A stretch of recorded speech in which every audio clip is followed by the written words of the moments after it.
नाम म्हणजे काय याची माहिती बघायची. भाववाचकला दुसरं नाव आहे धर्मवाचक नाम. काय नाव आहे? धर्मवाचक नाम. ज्या प्राण्यामध्ये म्हणजे लक्षात ठेवा, ज्या नावाने प्राणी किंवा वस्तू यांचा बोध होत नसून त्याच्यामध्ये असणारा गुण धर्म भाव कळतो त्याला काय म्हणायचं? भाववाचक नाम असं म्हटलं जातं. लक्षात ठेवा.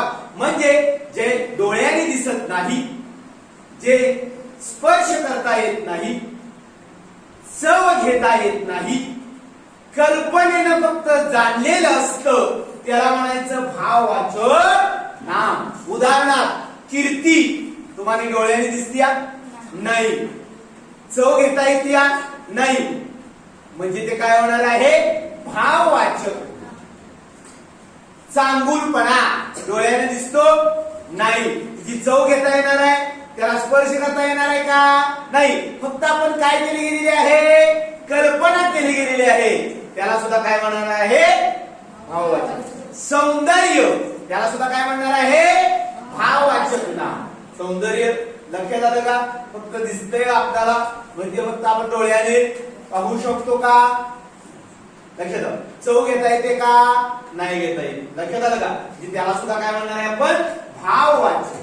म्हणजे ज्या नामाने प्राणी किंवा वस्तू यांचा बोध होत नसून त्याच्यामध्ये असणारा गुण धर्म भाव कळतो त्याला काय म्हणायचं?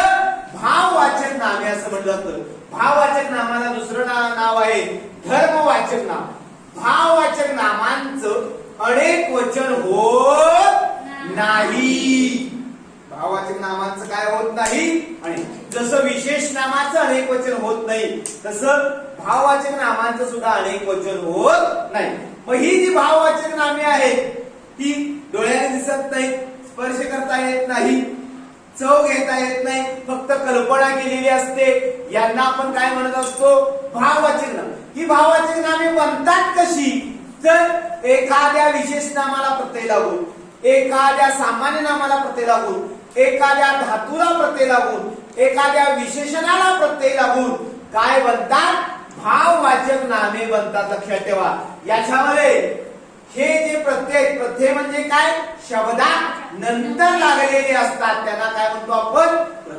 मग हे जे प्रत्यय लागले एखाद्या नामाला म्हणजे विशेष नामाला किंवा सामान्य नामाला किती काय बनतात? भाववाचक नाम. म्हणजे कोणते प्रत्यय आहेत?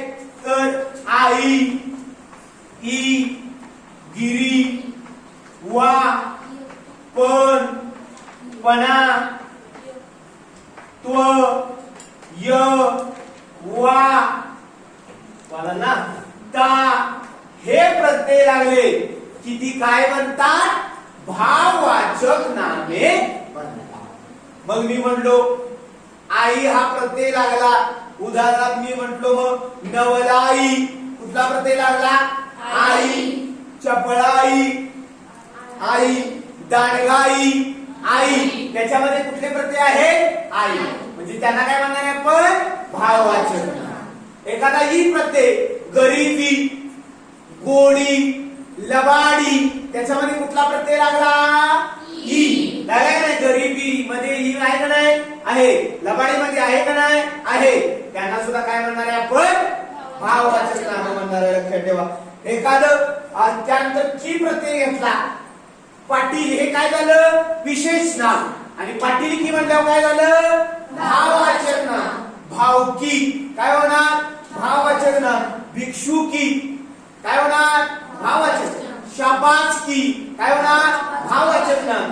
मग गिरी गुलामगिरी गिरी प्रत्यय लागला बघा. लुच्छेगिरी गिरी प्रत्यय. भडवेगिरी, भामटेगिरी कुठले प्रत्यय लागले? लागला का नाही? त्यांना सुद्धा काय म्हणणार आहे आपण? भाववाचक नाम. वा गोडवा होणार का नाही? थंडावा होणार का नाही? ओलावा होणार का नाही? कुठला प्रत्यय लागला? वा प्रत्यय लागला. त्याला सुद्धा काय म्हणणार आहे? भाववाचक. देवपण, प्रामाणिकपणा, त्यानंतर लहानपण, मोठेपण, बघा पण लागला, पणा लागला, ते सुद्धा काय झाली, भाववाचक नामे झाली. शत्रुत्व, शत्रूपासून काय झालं, शत्रुत्व. मित्रत्व, प्रौढत्व, श्रेष्ठत्व, कुठलं प्रत्यय लागले, त्व. सौंदर्य, कुठला प्रत्यय लागला, य प्रत्यय लागला. धैर्य, कुठला प्रत्यय लागला, य. माधुर्य, कुठला प्रत्यय लागला, चातुर्य, कुठला प्रत्यय लागला, नैपुण्य, कुठला प्रत्यय लागला, म्हणजे बघा हे प्रत्यय लागले की ती काय म्हणतात, भाववाचक. लक्षात आलं का. नम्रता, ता प्रत्यय लागला बघा. क्रूरता, ता प्रत्यय लागला बघा.